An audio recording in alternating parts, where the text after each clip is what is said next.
আরও ভালো অনুভূতির জন্য হেডফোন ব্যবহার করুন।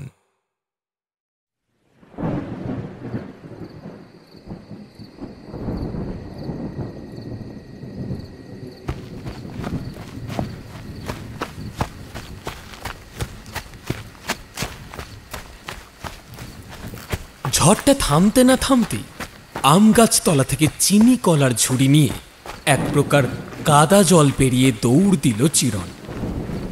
সন্ধেও হয়ে এসেছে। তার মধ্যে বিকেলে হঠাৎ করে শুরু হওয়া ঝড় বৃষ্টির কাদা প্যাচ প্যাচে রাস্তা দেখে বেশ বিরক্তির গলায় আকাশের দিকে তাকিয়ে এসে বলল, আজকের দিনটাও এমনভাবে ডোবালে ঠাকুর?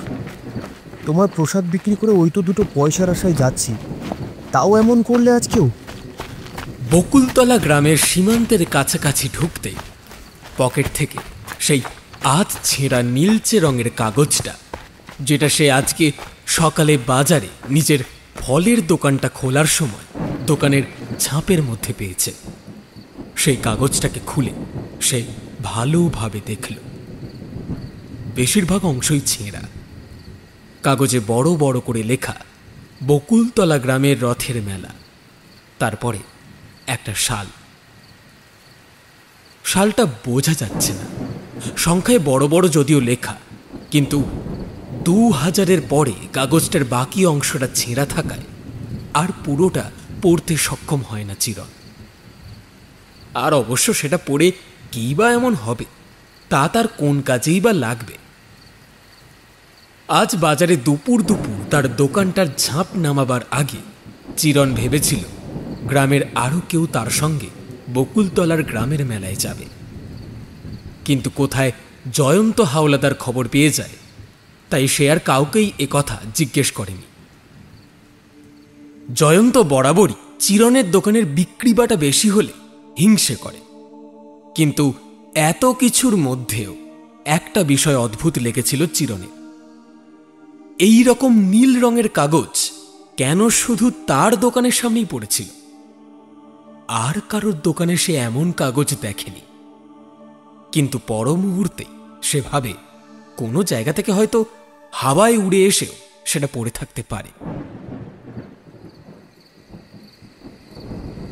বকুলতলা গ্রামে সে বহুবার এসেছে আগেও, তবে কাউকে সে এই গ্রামে যাতায়াত করতে দেখেনি। গ্রামের মধ্যে বেশিরভাগ জায়গায় বকুল ফুলের গাছ রয়েছে, তাই হয়তো গ্রামটার নাম বকুলতলা।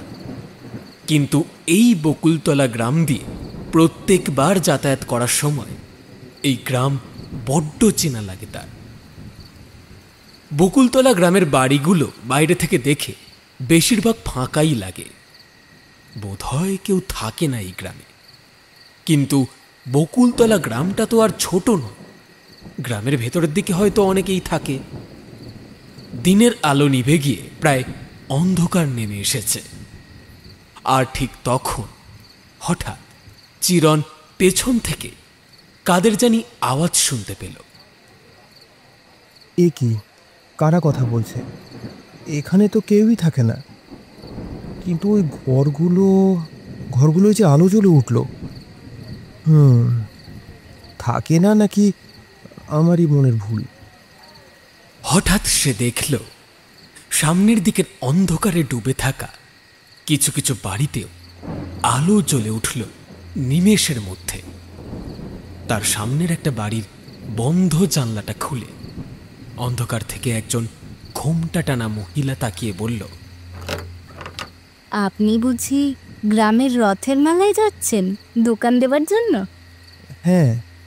ও, কিন্তু এত তাড়াতাড়ি গিয়ে কি করবেন? মেলা তো এখনো শুরু হয়নি, আর রাত খানিকটা না হলে ভিড়ও হবে না।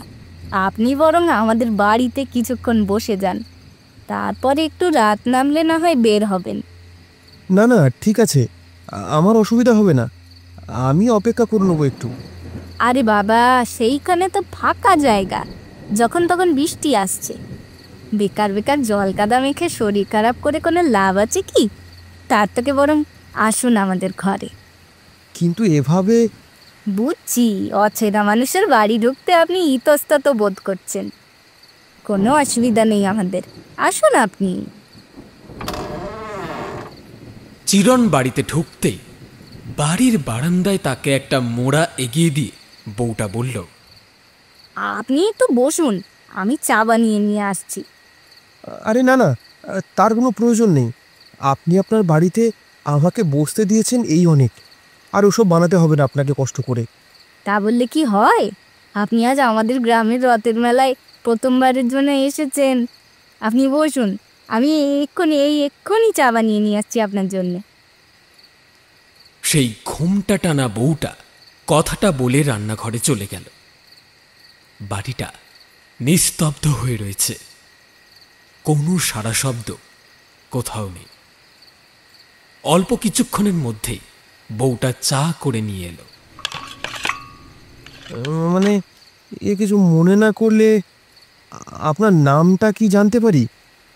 আর আপনাদের বাড়ির বাকি লোকেরা কোথায়? না আসলে আসার পর থেকে তো কাউকে দেখছি না আপনার বাড়ির মধ্যে। আমার নাম চন্দনা। আর সবাই বাড়িতেই আছে, ঘুমোচ্ছে, ক্লান্ত হয়ে আছে। ঘুম থেকে উঠলে সকালে মিলে একসঙ্গে রথের মেলায় যাব।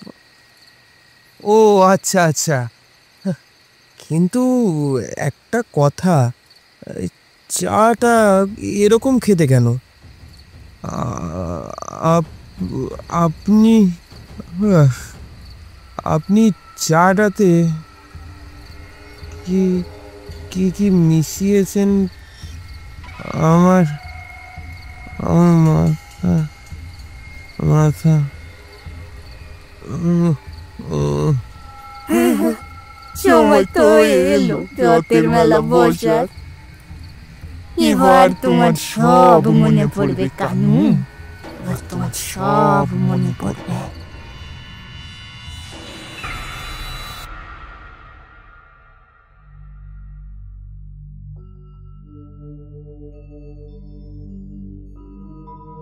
আমাদের গল্প নিয়মিত শোনার জন্য আজই সাবস্ক্রাইব করুন।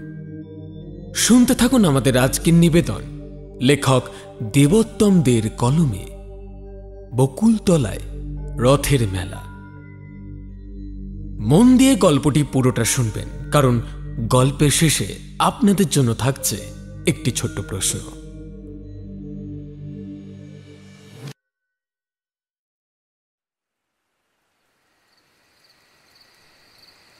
হঠাৎ গায়ের মধ্যে বৃষ্টি কয়েক ফোঁটা পড়তেই ভাঙা বারান্দা থেকে উঠে বসল চিরণ। চারিদিকটায় অন্ধকার, তবে তার মধ্যেও সবকিছু বোঝাই যাচ্ছে প্রায়। তার সামনের ঘরটার দরজাটা ভাঙা, সাথে বারান্দাটাও একপাশে হেলে রয়েছে। নিজেকে দেখল আগাছার মধ্যে শুয়ে রয়েছে। বউটা কোথায় গেল? আর বাড়িটা তো এমন অবস্থায় ছিল না। আর আমি বা ঘুমিয়ে পড়লাম কিভাবে? মাথাটা এখনো ঝিমঝিম করছে। উফ, কতক্ষণ হলো কি জানি এভাবে পড়ে রয়েছি। চন্দনা দেবী, শুনতে পাচ্ছেন? চন্দনা দেবী, বাড়িতে কেউ আছেন?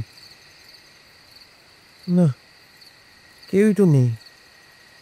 ওদিকে তো আবার মেলা শুরু হয়ে গেছে হয়তো এতক্ষণে। দেখি আমি এগোই। মেলায় যাওয়ার জন্য আবার জোরে জোরে পা চালাতে লাগলো চিরণ সেই নির্জন রাস্তাটা দিয়ে। তবে আরেকটু ভেতরের রাস্তায় ঢুকতে কিছু লোকের আওয়াজ পেয়ে সে খানিকটা স্বস্তি পেল। আরে ও দাদা, কি ব্যাপার আপনার? সবাই তো দোকান লাগিয়ে ফেললো, আপনি যান তাড়াতাড়ি, মেলা তো প্রায় শুরু হয়ে গেল। ও তাই না, এই তো যাচ্ছি। রাস্তা দিয়ে আরেকটু সামনের দিকে এগোতে চিরণ শুনতে পেল খোল ও করতালের সাথে কীর্তনের আওয়াজ। সামনের গলিটার সোজাসুজি মাঠটাতেই মনে হয় রথের মেলাটা বসেছে। চিরণের মাথার ওপর থেকে একবার কালো মেঘ ছেয়ে আকাশটা প্রচণ্ড জোরে গুরু গম্ভীর শব্দে ডেকে উঠতে এতক্ষণ ধরে ঝিরিঝিরি হওয়া বৃষ্টিটাও খানিকটা বেড়ে গেল। তবে দুশ্চিন্তায় কিছুক্ষণ ভ্রু কুঁচকালেও মাঠটার মধ্যে নেমে গেল চিরন।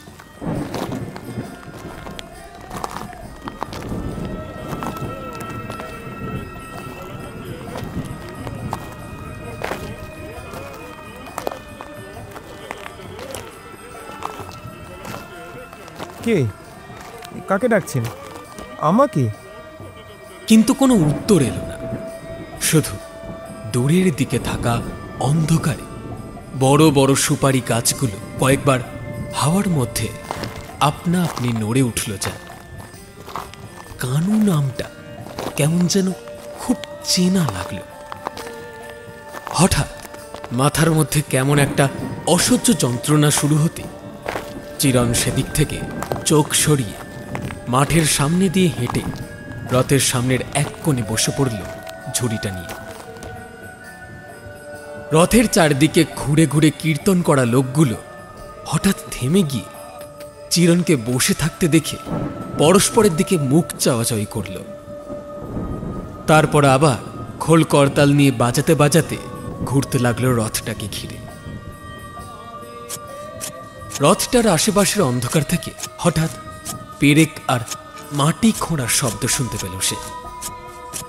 ধীরে ধীরে খোল করতালের শব্দে আবারও যেন নিমেষের মধ্যে ঘুম নেমে এলো চিরনে। উঠে দাঁড়িয়ে হাঁটা চলার চেষ্টা করল সে, কিন্তু পারল না। আবার ঘুমের ঘোরে অদ্ভুতভাবে সে শুয়ে পড়ল মাটির মধ্যে।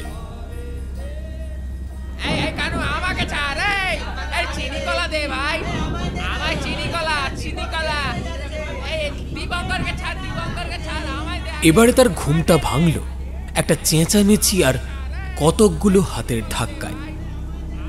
বোঝা চোখের অন্ধকার ভেঙে সে চোখ খুলতেই দেখল কতগুলো লোক তার দোকানের সামনে ভিড় করে দাঁড়িয়ে রয়েছে। লোকগুলো কানু বলে ডাকছে কেন তাকে? তার নাম তো কানু নয়। তাহলে দাঁড়ান দাঁড়ান দাঁড়ান দাঁড়ান দাঁড়ান, সবাইকে চিনি কলা দিচ্ছি, কিন্তু আপনারা আমার নামটা ভুল বলছেন। আমার নাম তো চিরন, কানু না। কিন্তু লোকগুলো কোনো কথা শুনল না। কানের মধ্যে বারবার কানু নামটা শুনতে তার মাথার ভেতরে যেন কিছু একটা হয়ে যেতে লাগলো। সবাইকে চিনি কলা দিয়ে দাম নিতে নিতে ভিড়টাও খানিকটা কমে এলো। ইতিমধ্যে মাঠটার মধ্যে আলো জ্বলে উঠেছে কয়েকটা, বেশ ভিড়ও হয়েছে। একটু পরপর রথের দড়িতে টানও পড়ছে, আর সকলে জয় জগন্নাথ বলে দুই হাত উপরে তুলে কপালে ঠেকাচ্ছে। হঠাৎ পাশ থেকে একটা লোকের গলার আওয়াজ পেয়ে ঘুরে তাকালো চিরন। অন্ধকারে একটা উনুনের উপর কুপির আলো ফেলে লোকটা পাঁপড় ভাজতে ভাজতে তার দিকে তাকিয়ে বলল, কিরে কানু, এতদিন পর তোকে দেখলাম, মুখে ভুলে গেলি নাকি একেবারে? আরে একসঙ্গেই তো আইছিলাম তোর লগে সেদিন এই রথের মেলায়। আবারও কানু নামটা শুনে মাথার মধ্যে একটা যন্ত্রণা শুরু হতে মাথা ধরে উঠে দাঁড়ালো চিরন। তখনও কানের মধ্যে অনবরত বেজে চলেছে ওই নামটা। নামটা বড্ড চেনা, যেন এই নামটা সে আগেও শুনেছে। দুই হাতে মাথা চেপে ধরে চিৎকার করে মাঠের মধ্যে এক প্রকার দৌড়তে দৌড়তে চিরন সবাইকে বলল, আমি চিরন, আমি কানু না। তোমরা কেন আমাকে কানু নামে ডাকছো? হ্যাঁ, আমি কানু না। কথাটা বলতে বলতে কারোর একজনের সাথে ধাক্কা খেয়ে মাঠের মধ্যে পড়ে গেল চিরন। সামনে তাকাতেই দেখল সেই বউটা, যে তাকে নিচে ডেকে এনে চা খাইয়েছিল। তারপর কিভাবে জানি চিরন ঘুমিয়েও পড়েছিল। বউটাকে তারপর বহুবার ডেকেওছে, কিন্তু তার আর কোনো সাড়া শব্দ পায়নি। সেই বউটাই এখন তার সামনে দাঁড়িয়ে রয়েছে, হাতে একটা কুপি নিয়ে। এবার তার কালচে পোড়া হাত বাড়িয়ে চিরনকে বলল, উঠতে পারছো না বুঝি তুমি? নে মোর হাতটা ধরে উঠ কেনে। এই বলে বউটা চিরনের মুখের দিকে খানিকটা ঝুঁকে তাকাতে চিরন যা দেখল তাতে সে চিৎকার করে উঠল। বউটার গোটা নাকটা থেকে মুখের নিচ অংশ পর্যন্ত নেই, শুধু চোখ দুটো বোঝা যাচ্ছে। পুড়ে গিয়ে সবই যেন অস্পষ্ট। চিরন চিৎকার করে উঠতেই যাচ্ছিল, এমন সময় বউটা আবার তার মুখের সামনে খানিকটা ঝুঁকে একটা ফ্যাস ফ্যাসে গলায় বলল, কি হলো? মুখে দেখে ভয় পেলে নাকি? বুঝেছি, আমি পুড়ে গেছি, তাই জন্য মুখে তুমি চিনতে পারছো না। তো তোমার বউ গো, তোমার চন্দনা। মনে নাই বুঝি তোমার আমাকে? আর ওই বাড়িতে বিকালে যে তুমি গিয়েছিলে, ও তো তোমারই বাড়ি। মনে নাই বুঝি কিছু তোমার? সে বছর রথের দিন যে আমাকে এইখানে রেখে তুমি পালাই গিয়েছিলে, তখনকার কথা। নতুন নাম আর নতুন শরীর পেয়ে সব ভুলে গেছ? মুখেও না মু আর ভুলতে দেবনি তোমার কানু। তুমি তো আমার কানু আছো এতদিন ধরে। তো আমি তোমার জন্য অপেক্ষা করে যাচ্ছি। দেখো চারিদিকে তাকায়, শুধু আমি না, আমার সাথে ওরাও তোমার জন্য অপেক্ষা করছিল এতদিন ধরে এখানে তোমার আসার জন্য। আপনি কি বলছেন? আমি তো কিছুই বুঝছি না। আমার নাম চিরন, আর আমি এখনো বিয়েও করিনি। আপনি আপনি সেই কবেকার রথের মেলার কথা বলছেন। আপনার কোথাও ভুল হচ্ছে। এই গ্রামের একটা গ্রাম আগে বলরামপুরে আমি আমার বাবা মায়ের সাথে নতুন জায়গা কিনে কিছু মাস থেকেই থাকছি। হঠাৎ সামনের দিক থেকে রথের চাকার শব্দ শুনতে পেল সে, সাথে আবারও সেই খোল করতালের সাথে কীর্তনের শব্দ।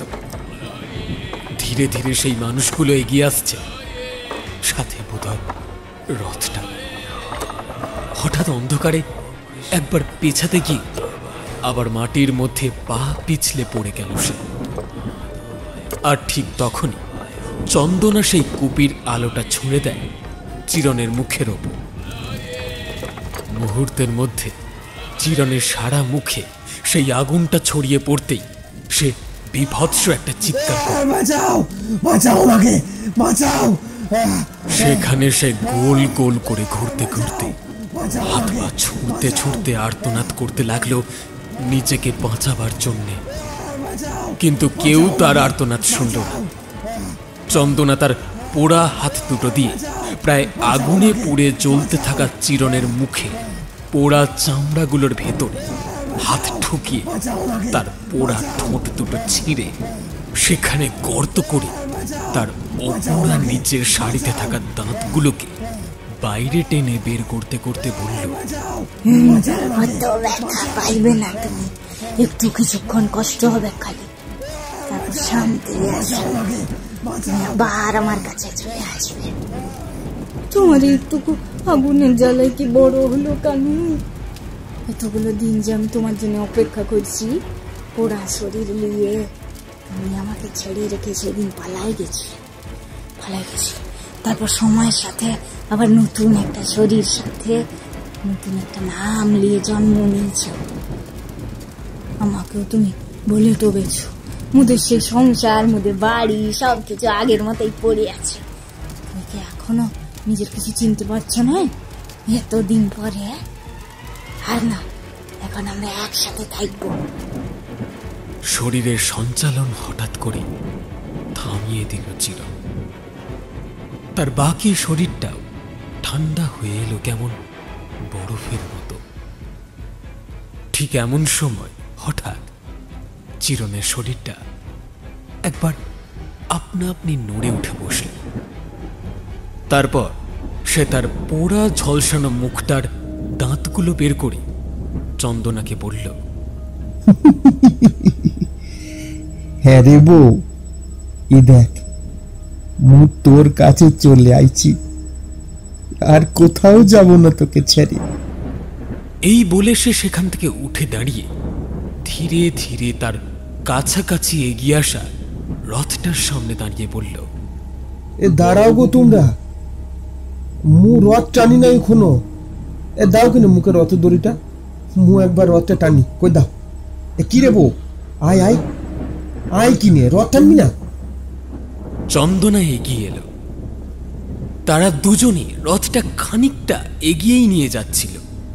ঠিক এমন সময় রথের সামনের দিকে বসে থাকা অস্পষ্ট চেহারার একটা লোক, সম্ভবত তিনি একজন পুরোহিত, হঠাৎ সবার দিকে তাকিয়ে চেঁচিয়ে বলে উঠল, আর কেউ বাকি নেই তো আসার জন্যে? তাহলে এবার রথটাকে সবাই নিয়ে চলো, যারা এখনো রথ টানেনি তাদের কাইনছে। চলো সবাই। জয় জগন্নাথ, জয় বলরাম, জয় সুভদ্রা। কথাটা বলতে ধীরে ধীরে মাঠের মধ্যের আলোগুলো সব নিভে এল। আর ঠিক তখনই মাঠের মধ্যে থাকা মানুষগুলোর শরীরের মধ্যে আগুন জ্বলে উঠল।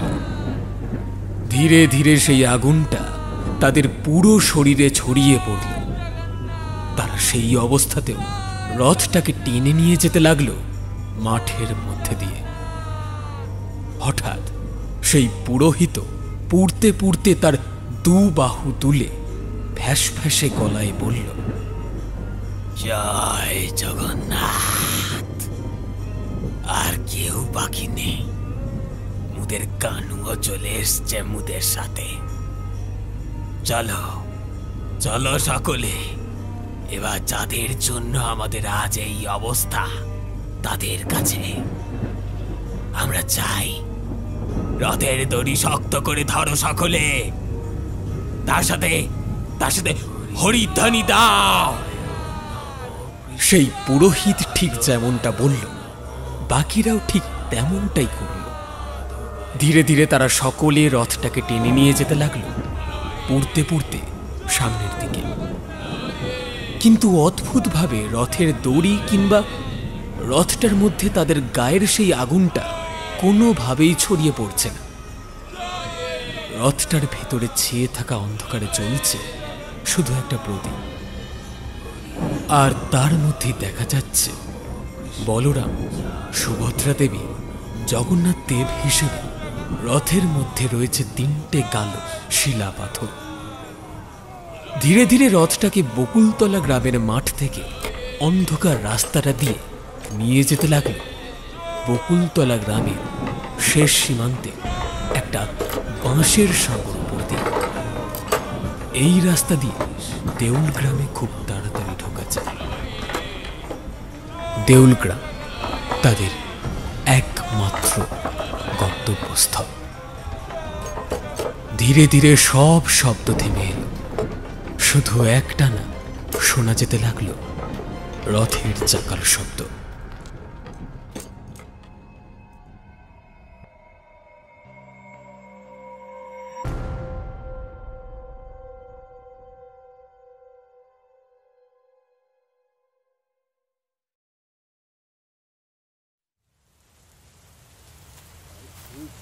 केशवं कृष्णदामोदरं रामनारायणं। শিবরাম ঠাকুরমশাই গ্রামের জগন্নাথ মন্দিরের দরজাটা খুলতে গেলেন। ঠিক তখনই মন্দিরের বাইরের গাছতলার সামনে কিছু একটা দেখতে পেয়ে তিনি মন্দির না খুলে সেদিকে এগিয়ে গিয়ে দেখলেন একটা রথ রাখা আছে। আর সেটা দেখে তাঁর কপাল ঘেমে উঠল। তিনি কিছু একটা বলতেই যাচ্ছিলেন, ঠিক এমন সময় তাঁর গায়ে কোথা থেকে জানি একটা দমকা হাওয়া এসে লাগতেই সেই হাওয়া থেকে দুটো কালচে অবয়ব তাঁর শরীর বেয়ে খানিকটা দড়ির মতো গলা আর হাত থেকে পা পর্যন্ত পেঁচিয়ে ধরল। সেই কালচে অবয়ব দুটোর দিকে আতঙ্কিত চোখে তাকাতে তাকাতেই কেমন অদ্ভুতভাবে জ্ঞান হারিয়ে মাটির মধ্যে পড়ে গেল শিবরাম ঠাকুরমশাই।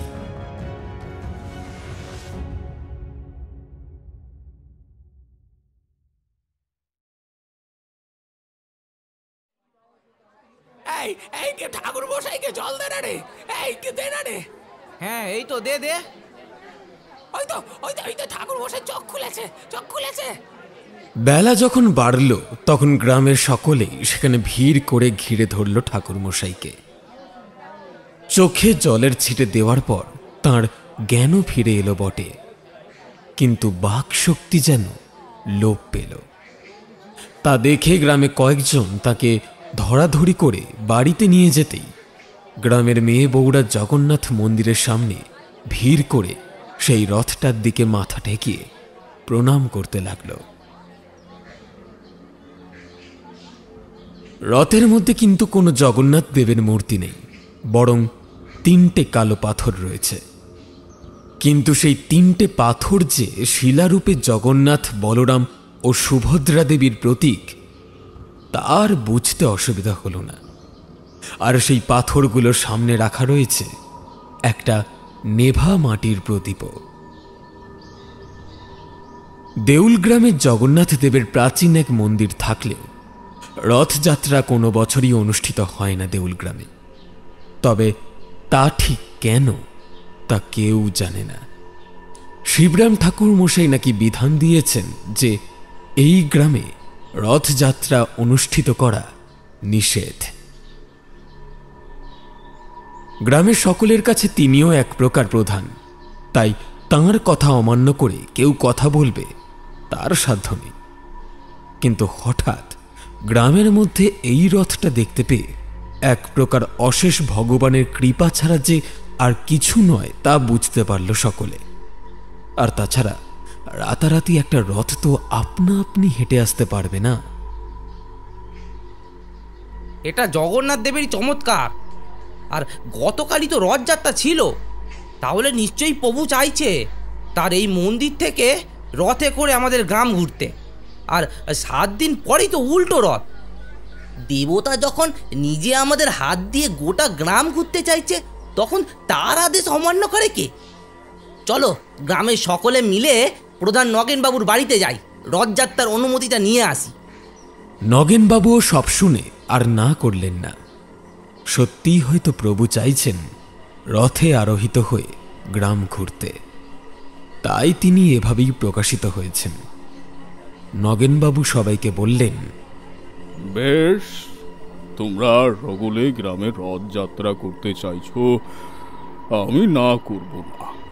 কিন্তু রথযাত্রারও বেশ কিছু নিয়ম তিথি থাকে। তবে রথযাত্রার শুভ তিথি চলে গেছে ইতিমধ্যে। নিয়ম অনুযায়ী শ্রী শ্রী জগন্নাথ, শ্রী শ্রী বলরাম ও সুভদ্রা দেবী 7 দিন মাসির বাড়ি কাটিয়ে পুনরায় গমন করেন রথে করে তাঁদের নিবাস স্থলে। তাই প্রভু এই মুহূর্তে মাসির বাড়ি এক প্রকারে এসে গিয়েছেন। তাই তাঁকে নিয়ে নতুন করে আজ কিংবা এর মধ্যে রথযাত্রা সম্ভব নয়। বরং উল্টো রথের দিন ওই শিলা বিগ্রহগুলোর সাথে আমাদের গ্রামের মন্দিরে আগে থেকে থাকা জগন্নাথ, বলরাম ও সুভদ্রা দেবীর মূর্তিগুলো রথের মধ্যে বসিয়ে একসাথে রথযাত্রা অনুষ্ঠিত করব। সেদিন রথযাত্রার সাথে মেলাও বসবে আমাদের গ্রামের মন্দিরের মাঠের মধ্যে। কিন্তু ঠাকুর মশায়ের হঠাৎ কি হলো বুঝতে পারছি না ঠিক। ওনার উপর ভগবানের কোপ নামলো নাকি সেটাও বুঝতে পারছি না। হতেও পারে এতদিন তো উনি বিধান দিয়ে সবাইকে নিষেধ করে এসেছেন আমাদের গ্রামের রথযাত্রা না করতে। ঠিক আছে, এখন যাও সকলে, সকলের সাথে উল্টো রথের দিন দেখা হবে। জয় জগন্নাথ। সকলে নগেনবাবুর কথা শুনে চলে গেল সেখান থেকে যে যার মতো বাড়ি, আর অপেক্ষা করতে লাগলো উল্টো রথের দিনের জন্যে।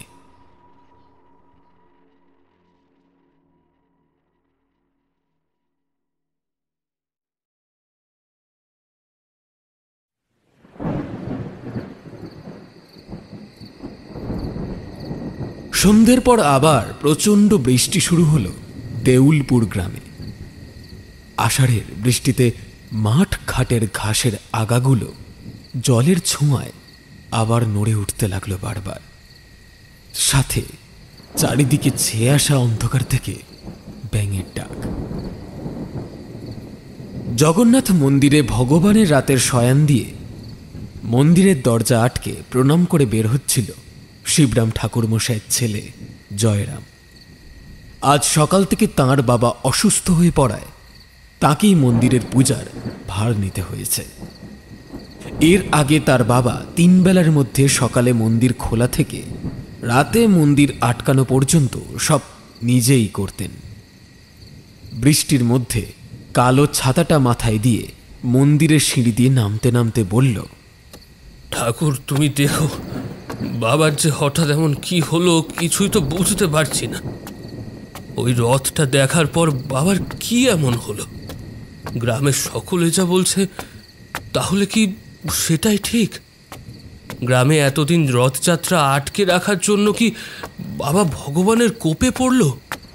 হঠাৎ কথাটার সাথে আরো কিছু বলতে যাচ্ছিল। এমন সময় সে সামনের বাইরের অন্ধকারে দেখল রথটা আর সেখানে নেই। কি হলো? রথটা গেল কই? ভুল দেখছি না তো? পাজামার পকেটের ভেতর থেকে টর্চটা বের করে আলো ফেলে দেখল, না, সত্যিই নেই রথটা। হঠাৎ সামনের মাঠ থেকে কতগুলো মানুষের আওয়াজ শুনতে পেল জয়রাম, সাথে কীর্তনেরও। কি হচ্ছে এসব তাও সে বুঝছে না। রথযাত্রা তো গতকাল ছিল, তাহলে এরাই বা কারা? আর এত রাতে রথটা নিয়ে কীর্তন করছে কেন? ব্যাপারটা বোঝার জন্যে টর্চটা জ্বালিয়ে মাঠের দিকে এক প্রকার দৌড়ে যেতে জয়রাম যা দেখল তাতে তার যেন গায়ের রক্ত হিম হয়ে গেল। রথের সাথে দাঁড়িয়ে থাকা মানুষগুলোর সকলেরই পুরো শরীর পোড়া। কয়েকজন দড়ি ধরে রয়েছে আর কয়েকজন কীর্তন করছে রথের সামনের অন্ধকারে। হঠাৎ তাদের মধ্যে একটা বাচ্চা মেয়ে রথের দড়ি ছেড়ে দিয়ে জয়রামের দিকে এগিয়ে এসে বলল,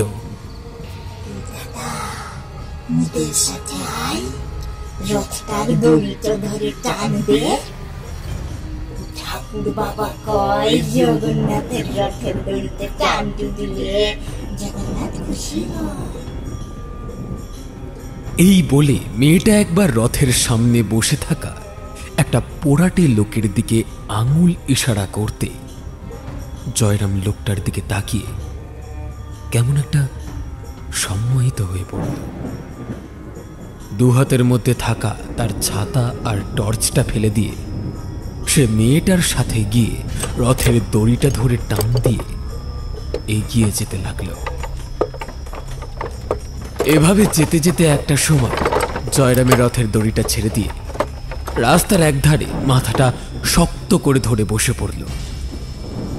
সম্মোহনের ঘোরটা তার কেটেছে, কিন্তু এখন যেন তার মাথায় কারা জানি ডাকছে। কখনো মনে হচ্ছে মাথার ভেতরটা কেউ যেন কামড়ে কামড়ে খাচ্ছে।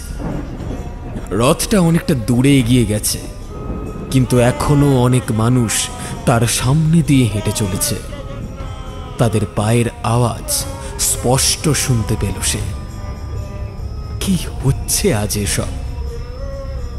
কিছুই তো সে বুঝছে না। আর রথটা নিয়ে এরা কোথায় চলেছে? আর এদের পুরো শরীর এভাবে পোড়া কেন? এক নাগারে মাথার যন্ত্রণায় ছটফট করতে করতে একবার সামনের দিকে তাকাতেই সে দেখল রাস্তা দিয়ে চলাফেরা করা লোকগুলো তার দিকেই তাকিয়ে চলেছে, কিন্তু চোখগুলো অদ্ভুত, কেমন জানি উনুনের আগুন নেভা সদ্য লালচে রঙের মতো জ্বলছে। বারবার রাস্তার মধ্যে নিজের অজান্তে মাথা ঠুকতে ঠুকতে একটা সময় জয়রামের মাথাটা ফেটে সেখান থেকে রক্ত বেরিয়ে এলো। এক একটা সময় পর মাথাটার উপরের দিকটা খানিকটা ফেটে দুভাগ হয়ে ছড়িয়ে গেল রাস্তাটার মধ্যে। রক্তে ঠিক ঠিক করতে করতে মাথাটা ফাটা অবস্থায় হাত ঢুকিয়ে দিল। যন্ত্রণাটা এখনো থামেনি। একবার ক্ষীণ দৃষ্টিতে শরীরের শেষ সঞ্চিত শক্তিটুকু দিয়ে জয়রাম চোখ তুলে দেখল রথটা আবারও এগিয়ে এসেছে তার দিকে। তারপর আবার কারোর পায়ের চাপ তার মাথাটার উপর পড়তেই শেষ একটা বিভৎস চিৎকার।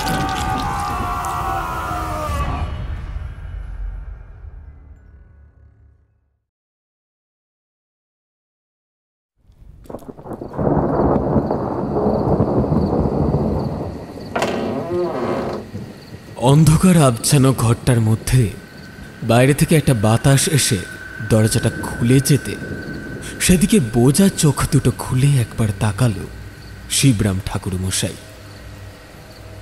না, এখনো তার গলা আর পায়ের ওপর থেকে সেই পোড়া অবয়ব দুটো সরেনি, বরং দুদিক থেকে তারা দুজনেই হিংস্র দৃষ্টিতে তাকিয়ে রয়েছে এখনো তার দিকে।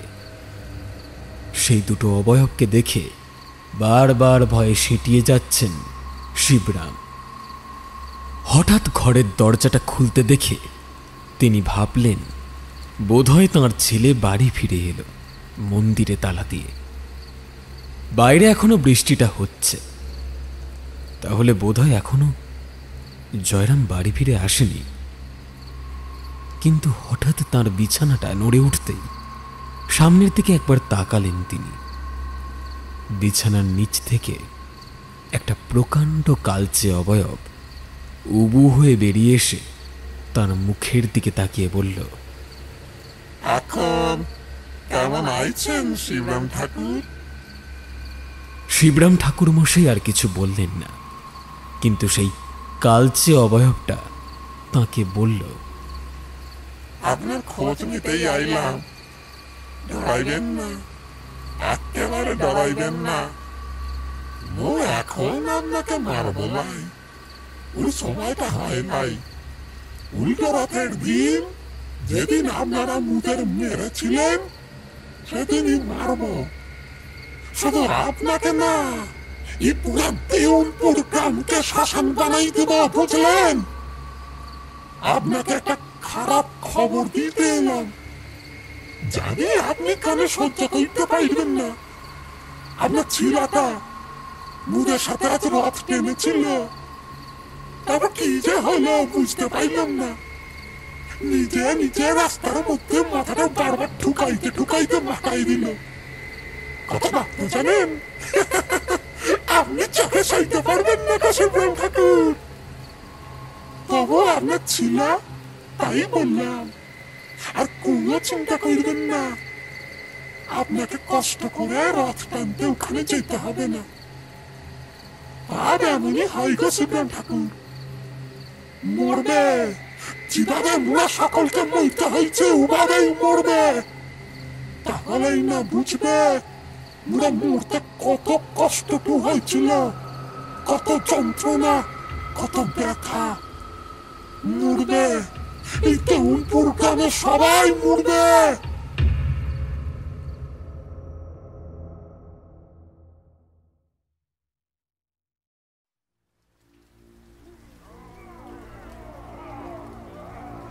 ভোরের আলো ফোটবার অনেকটা আগেই বৃষ্টিটা ধরে এলো।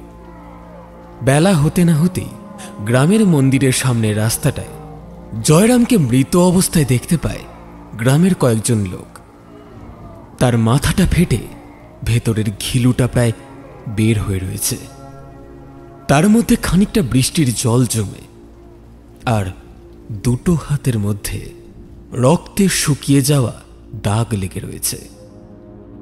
রাস্তার মধ্যেও সেই রক্তের দাগ শুকিয়ে কালচে হয়ে গেছে। গ্রামের সকলেই প্রায় ধরে নিয়েছিল জয়রামকে কোনো হিংস্র জন্তু মেরেছে, কিন্তু সেই সম্ভাবনায় বেশিক্ষণ তারা কেউই জোর দিতে পারল না, কারণ জয়রামের বাকি শরীরটার মধ্যে অজস্র মানুষের পায়ের ছাপ রয়েছে। গ্রাম পঞ্চায়েত প্রধান নগেনবাবু ইতিমধ্যে ঘটনাস্থলে এসেছেন। তিনিও প্রায় বাকিদের মতোই জয়রামকে আকস্মিক এই অবস্থায় দেখে খানিকটা হতভম্ব হয়ে গেলেন। বোধহয় শিবরামবাবুর বদলে গতকাল রাতে জয়রাম মন্দির বন্ধ করতে এসেছিল, কিন্তু তারপর যে ঠিক কি হলো তার কিনারা ঠিক কেউই অনুমান করতে পারল না। নগেনবাবু বেলা বাড়লে কয়েকজন লোকজনকে নিয়ে জয়রামের মৃতদেহটাকে তার বাড়িতে পৌঁছে দিলেন। ছেলের মৃতদেহ দেখে ঘরের মধ্যে থেকে বিছানায় শয্যাশায়ী শিবরামবাবুর দু চোখ দিয়ে জল বেরিয়ে এলো, কিন্তু তিনি উঠে দাঁড়াতে পারলেন না। বারবার চেষ্টা করলেন সেই দুটো অবয়বকে তার শরীর থেকে ছাড়িয়ে একবার তার ছেলের কাছে যাওয়ার। সেই অবয়ব দুটো তাকে এবারেও ছাড়ল না। বেলা বাড়ার সাথে সাথে জয়রামের মৃতদেহটা সৎকারের জন্য কয়েকজন লোক সেটাকে শ্মশানে নিয়ে যাওয়ার ব্যবস্থা করল।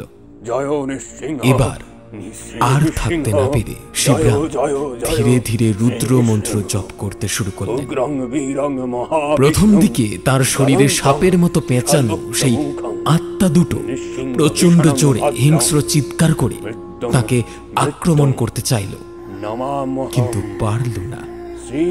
বিভৎস চিৎকার করতে করতে সেই দুটো কালচে অবয়ব তার শরীর থেকে নেমে মেঝের মধ্যে পড়ে কেমন ছটফট করতে করতে মিশে গেল কোথাও একটা। হাত পায়ের বাঁধন থেকে মুক্ত হতেই বিছানা থেকে নেমে শিবরাম ঠাকুরমশাই বললেন, আর দেরি করা যাবে না, ওরা আবার আমাকে এসে আটকে রাখতে পারে। আজ থেকে অনেক বছর আগের এই গ্রামের লোকেদের পাপের সাজা তো আর এই মানুষগুলো ভুগতে পারে না। আমার ছেলেটাকেও এর মাসুল গুনতে হলো বিনা কারণে। হে জগন্নাথ, তুমি রক্ষা করো এই গোটা দেউলপুর গ্রামকে। প্রভু তুমি রক্ষা করো, রক্ষা করো। আমাকে এক্ষুনি এই গ্রাম ছেড়ে একবার নবদ্বীপের মুরালি গোসাইয়ের আশ্রমে যেতে হবে। এখন একমাত্র মুরালি গোসাই ভরসা।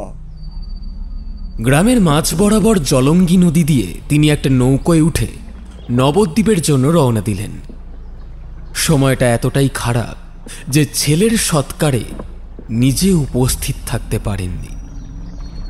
নদীর তীর থেকে লক্ষ্য করা যাচ্ছে সেই অভিশপ্ত গ্রামটার দিকে। বকুলতলা ভেসে উঠল ঠাকুরমশাইয়ের চোখে।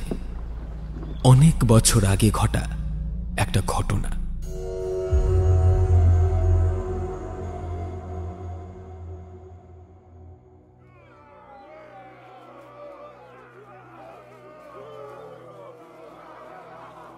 ঠাকুর মশাই বিধান দিয়েছে রে, তোরা তো নিচু সাঁওতাল জাত, তোদের গ্রামে রাখলে গ্রামের অমঙ্গল হবে।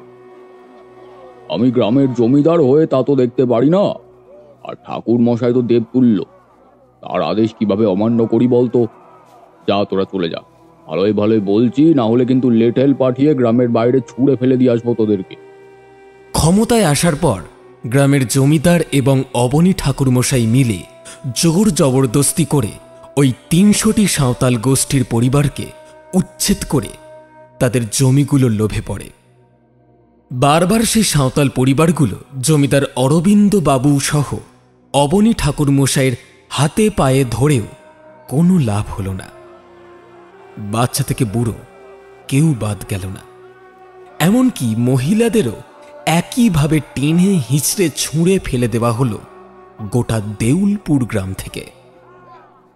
কিন্তু সেই সাঁওতাল পরিবারগুলো আর থেমে থাকল না। সেই ৩০০টি খেরওয়ান সাঁওতাল পরিবার জঙ্গল কেটে আবার তারা নিজেদের আস্তানা বানিয়ে সেখানেই সবাই থাকতে লাগল। জঙ্গলে বকুল ফুলের গাছ বেশি থাকায় তারা নিজেদের নতুন গ্রামের নাম দিল বকুলতলা। সব কিছু থেকে অধিকার হারিয়ে প্রতিটি পরিবার মিলে একটা সভা ডেকে মনস্থির করল তারা নিজেরাই এবার রথযাত্রা করবে। পরিকল্পনা মতো রথের দিন সকলে রথযাত্রা সহ রথের মেলাও অনুষ্ঠিত করল তাদের গ্রামের একটা মাঠে। তাদের কাছে জগন্নাথ দেবসহ বলরাম সাথে সুভদ্রা দেবীর কোনো মূর্তি ছিল না। তাই তারা রথ বানিয়ে তার মধ্যে 3টে কালো পাথরকে জগন্নাথ, বলরাম ও সুভদ্রা দেবী হিসেবে বসিয়ে রথযাত্রা অনুষ্ঠিত করল। কিন্তু দেউলপুরের জমিদার অরবিন্দ বাবুসহ অবনী ঠাকুর মশাইয়ের কাছে এই খবর যখন পৌঁছল, তখন গ্রামের সবাইকে ডেকে জমিদার একটা সভা করে বললেন, এই যে শোনো তোমরা, ওই নিচু জাতের সাঁওতালগুলো রথযাত্রা করেছে। আচ্ছা, আমাদের ভগবানকে যে নিচু জাতের মানুষদের যে রথের দড়ি ছুটে নেই তা ওরা জানে না? এত বড় অপরাধের শাস্তি ওদেরকে দিতেই হবে। জগন্নাথ দেবের রথ ছোঁয়ার ওদের কোনো অধিকার নেই, ওরা পাপ করেছে। আর এই পাপের একটাই বিধান, মৃত্যুদণ্ড। নিচু জাত হয়ে ভগবানের রথের দড়ি স্পর্শ করার এটাই শাস্তি। উল্টো রথের দিন আমাদের গ্রামের রথ ওদের গ্রামের মাঠে ঢুকিয়ে সেখানে এত লোক সমাগম করতে হবে যে পদপিষ্ট হয়ে ওদের জাতের সকলে সেখানে মারা যায়। তারপরে গোটা মাঠের মধ্যে আগুন ধরিয়েই সেখানে ওদেরকে শেষ করে দিতে হবে। আর এই কাজের মুখ্য ভূমিকা পালন করেছিলেন অবনী ঠাকুর মশাই। উল্টো রথের দিন সেই নিরীহ সাঁওতালগুলো যখন তাদের সেই মাঠে রথ ঘোরাচ্ছিল, সেই সময় গোটা দেউলপুরের মানুষ রথ সমেত এক বিপুল জনসমাগম করে এগিয়ে আসতে লাগলো তাদের মাঠের দিকে। তারা দেখল এই রথ দেউলপুরের। সাঁওতাল পুরোহিত তাদের সকলকেই স্বাগত জানালো। কিন্তু তারপরই হঠাৎ করে সেই রথটা টানতে টানতে প্রায় শয়ে শয়ে মানুষ হুমড়ি খেয়ে পড়ল তাদের গায়ের উপর। মুহূর্তের মধ্যে সেই নিরীহ সাঁওতালগুলো কিছুই বুঝে উঠতে পারল না। সকালে বৃষ্টির মাঠে জমা জল কাদায় তাদের শরীর মাখো মাখো হয়ে উঠল। কেউ কেউ তাদের মধ্যে থেকেই পালানোর চেষ্টা করল, কিন্তু পারল না। দেউলপুর গ্রামের আগত লোকেদের পায়ের আঘাতে বাচ্চা থেকে পুরুষ মহিলা কেউ বাদ গেল না। রথ আর রথের মেলাকে ঘিরে যে আনন্দ দেখা গেছিল, সব কেমন যেন গোঙানির কান্নায় ভরে উঠল। দোকানের সামগ্রী যাবতীয় সবকিছু যেন ধ্বংসস্তূপের রূপ নিল। আর এরপরই শুরু হলো জমিদার অরবিন্দের চূড়ান্ত সেই আগ্রাসন। যখন প্রায় সাঁওতাল গোষ্ঠীর সকলেই পদপৃষ্ঠের আঘাতে মরমর, তখন জমিদার অরবিন্দ দেউলপুরের রথ গ্রামের বাকি লোকেদের সাথে ফিরিয়ে নিয়ে যেতে বললেন। তবে অবনী ঠাকুরমশাই আর জমিদার অরবিন্দবাবু গ্রামে ফিরলেন না। তারা গোটা মাঠের মধ্যে আগুন ধরিয়ে দিলেন। মুহূর্তের মধ্যে আগুন মাটিতে পড়ে থাকা একটার পর একটা শরীরে ধরতে লাগলো। প্রবল যন্ত্রণা আর আর্তনাদের চিৎকার শোনা যেতে লাগলো চারদিক থেকে। কেন রে, খুব কষ্ট হচ্ছে তোদের? তা কে বলেছিল তোদেরকে রথের দড়ি ধরতে? এর মাসুল দে এবার তোরা নিজেদের জীবন দিয়ে। মোরা ফিরে আসবো জমিদার। ঠাকুর মশাই, তোদেরা সবাইকে এইভাবেই পুড়ে মাইরতে। ভগবান তোর এক আল্লাহ, মোরাও ভগবানের ভক্ত ছিলে। জগন্নাথের বিচারটু করবে, মোরা আবার ফিরে আসবই। এই অন্যায়টুর বদলা মোরা নিবই নিব।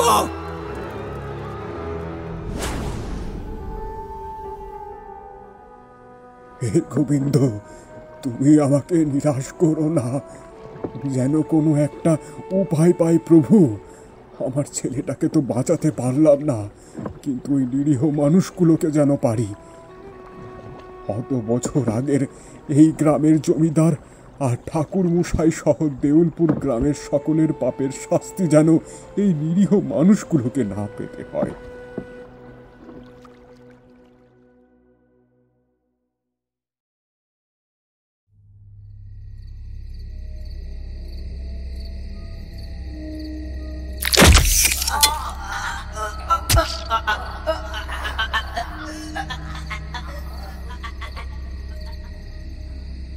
সন্ধে হয়ে এলো।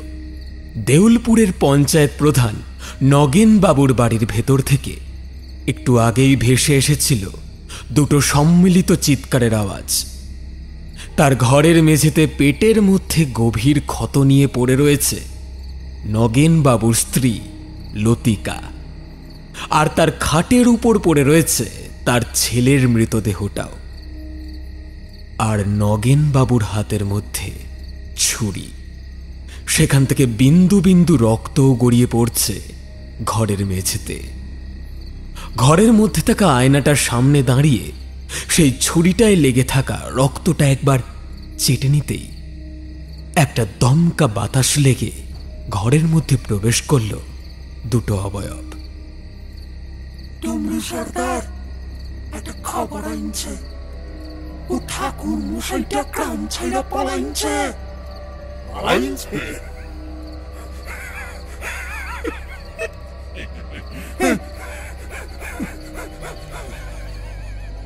পালাইন যাবে কোথায়?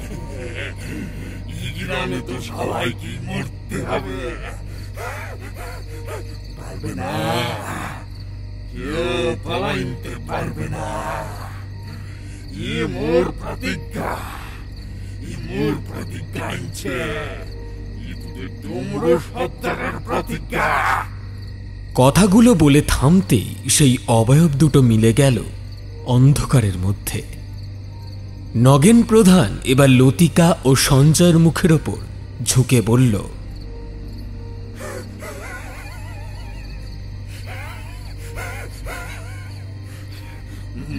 তোর স্বামী নই রে, আর ওই ছেলেটাও আমার না।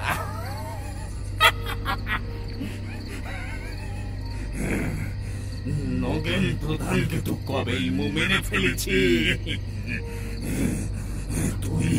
তোরা এই গ্রামের মানুষ জানি, তাই দয়া মায়া করিলাই বকুলতলা গ্রাম থেকে একদিন ওর পিছু নিয়ে ওকে মেরে মোর শরীরে ঢুকেছি। তারপর থেকে এতদিন ধরে ওর শরীরের মধ্যে ঢুকে এই গ্রামের পঞ্চায়েত হইয়াছি।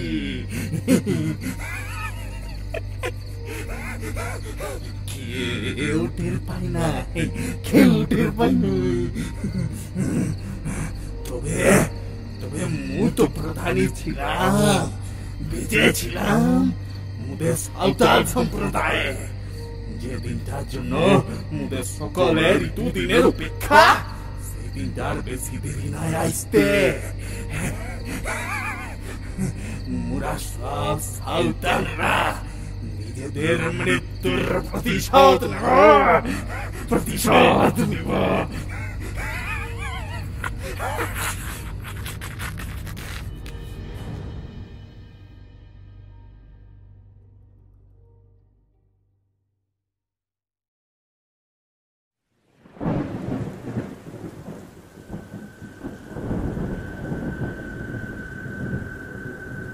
দেখতে দেখতে উল্টো রথের দিন ঘনিয়ে এলো, কিন্তু সেদিন শুরু হলো প্রবল বৃষ্টি আর ঝোড়ো হাওয়া। তার মধ্যেই গ্রামের লোকেরা জগন্নাথ মন্দিরের সেই রথ নিয়ে এলো মাঠের মধ্যে টেনে।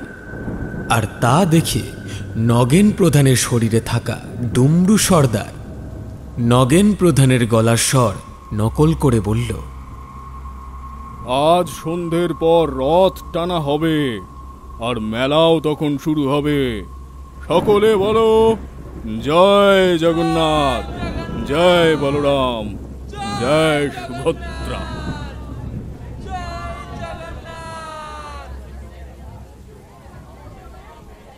দেখতে দেখতে সন্ধে হয়ে এলো।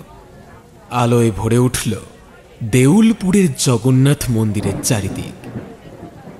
মাঠের মধ্যে রথটাকে সাজিয়ে রথের মধ্যে মন্দিরের জগন্নাথ, বলরাম ও সুভদ্রা দেবীর বিগ্রহগুলোকে নিয়ে এসে ওই রথের মধ্যে আগে থেকে থাকা 3টে পাথরের সাথেই রাখা হয়েছে।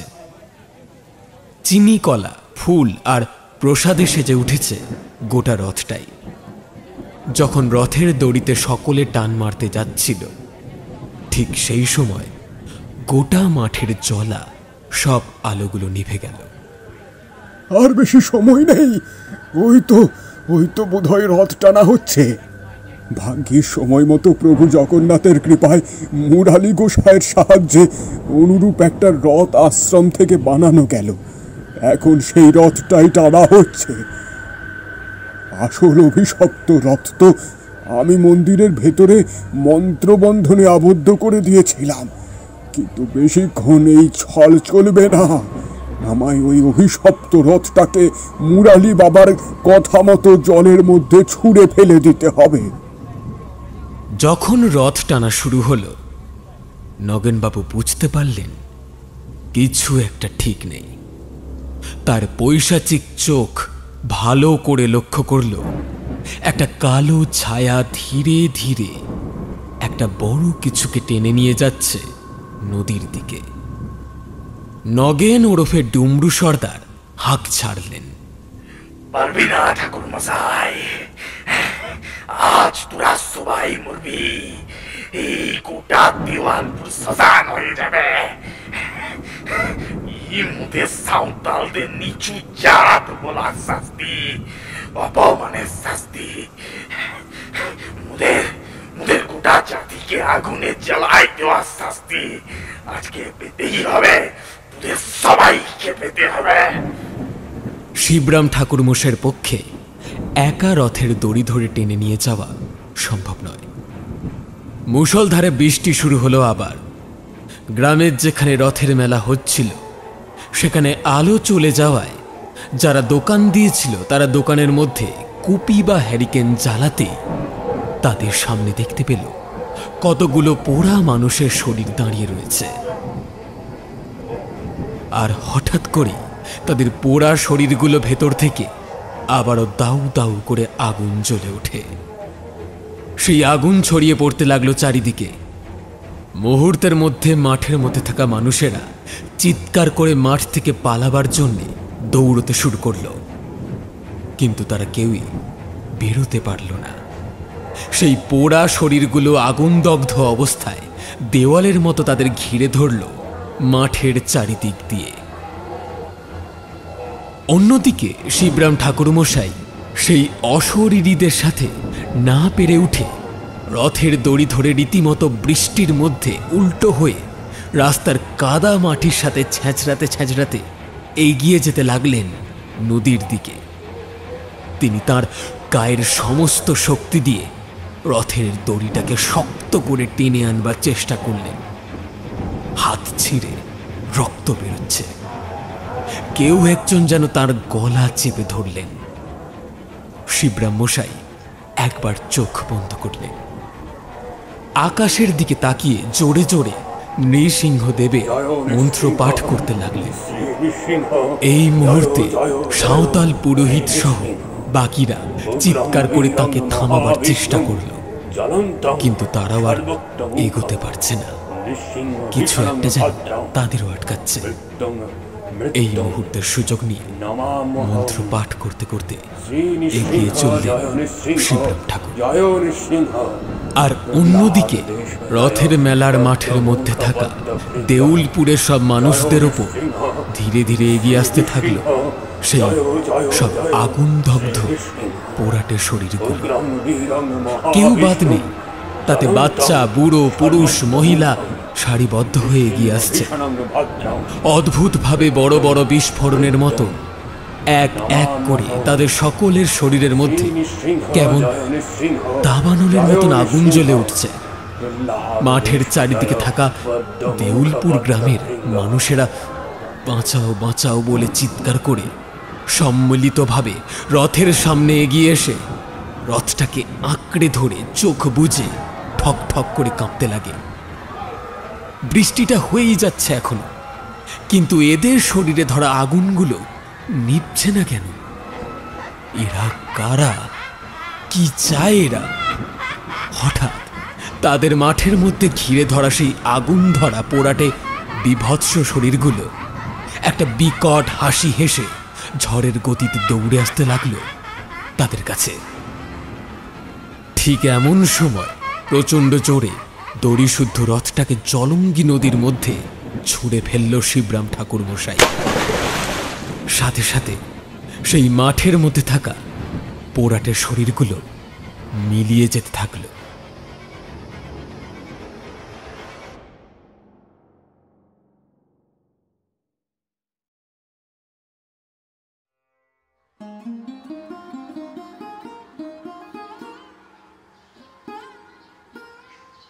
পরের দিন সকালে শিবরাম ঠাকুরমশাই জগন্নাথ দেবকে পুনরায় মন্দিরে স্থাপন করে সকালের পুজো সেরে সবাইকে সব কিছু খুলে বললেন। সেই ৩০০টি সাঁওতাল জাতির পরিবারকে কিভাবে মরতে হয়েছিল এই দেউলপুর গ্রামের অসৎ জমিদার ও অসৎ ঠাকুরমশাইয়ের জন্যে, সাথে নবদ্বীপের মুরালি গোসাই তাঁকে কিভাবে সাহায্য করেছেন সে কথাও। সবটা শুনে গ্রামের সকলে তাকে প্রণাম ঠুকতে চাইল। তিনি সরে গিয়ে মন্দিরের ভেতরে থাকা জগন্নাথ দেবের বিগ্রহের দিকে তাকিয়ে বললেন, আমি কেউ নয় গো, কেউ নয়, প্রভুই সব। প্রভু যে লীলাময়, এবার বুঝতে পারলে তো আমি কেন এত বছর ধরে তোমাদের এই গ্রামের রথযাত্রা করতে নিষেধ করে এসেছি। তবে এখন আর কোনো ভয় নেই, বিপদ কেটে গেছে। ওরা আর কখনোই আমাদের গ্রামে ফিরে আসবে না। ওই অভিশপ্ত রথ বিসর্জনের সাথে শেষ হয়ে গেছে আজীবনের মতো। এখন থেকে দেউলপুরে আবার ধুমধাম করে রথযাত্রা হবে। প্রভু না চাইলে আমরা যে বেঁচে থাকতাম না আজ পর্যন্ত। ওই যে কথায় আছে না, রাখে হরি তো মারে কে। সকলে একসাথে বলো, জয় জগন্নাথ, জয় বলরাম, জয় সুভদ্রা।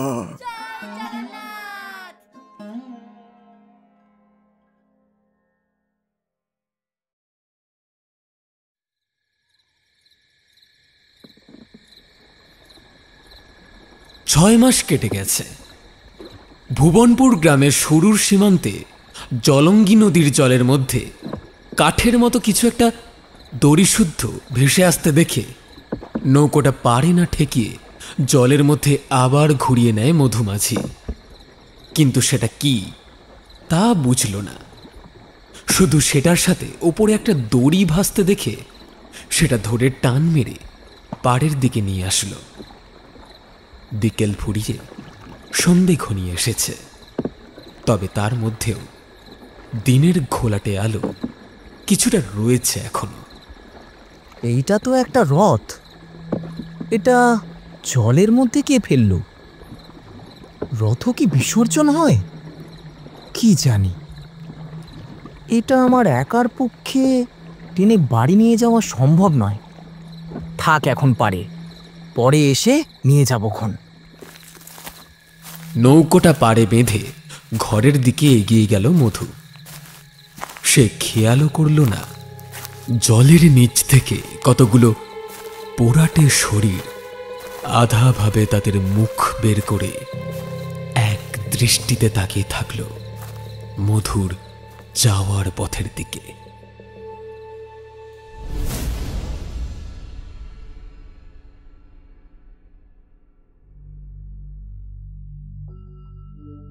আমাদের আজকের গল্পের প্রশ্ন হল, বকুলতলা গ্রামের স্থানীয় সাঁওতাল গ্রামবাসীরা কোন গ্রাম থেকে বিতাড়িত হয়ে এসেছিল?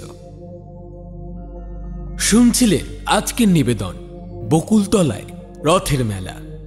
গল্পকার দেবোত্তম দে, গল্প পাঠে পুরোহিত এবং গ্রামের লোকেদের ভূমিকায় আমি সায়ন, চিরণ বাসব, বউ এবং বাচ্চা মেয়ে অনুশ্রী, লোক এবং মধুমাঝির ভূমিকায় তনয়, নগেনবাবু বিশ্ব, জয়রাম দীপঙ্কর, শিবরাম রূপঙ্কর, অরবিন্দ ব্রহ্মা। গল্পের সূত্রধার এবং পর্ব পরিচালনায় আমি সায়ন। সমগ্র গল্পের আবহ সঙ্গীত এবং স্পেশাল এফেক্টসে সূর্য, পোস্টার ডিজাইনে মুরালি। আমরা অসংখ্য ধন্যবাদ জানাই গল্প লেখক শ্রী দেবোত্তম দেকে আমাদের এই উদ্যোগে পাশে থাকার জন্য। কেমন লাগলো আমাদের আজকের গল্প জানান আমাদের কমেন্ট বক্সে। গল্পটি ভালো লেগে থাকলে লাইক এবং শেয়ার করতে ভুলবেন না। আমাদের গল্প নিয়মিত শুনতে হলে চ্যানেলটিকে সাবস্ক্রাইব করে রাখবেন। আবার একটি নতুন গল্প নিয়ে খুব শীঘ্রই হাজির হচ্ছি আমরা। ততক্ষণের জন্য বি সেফ, স্টে কানেক্টেড।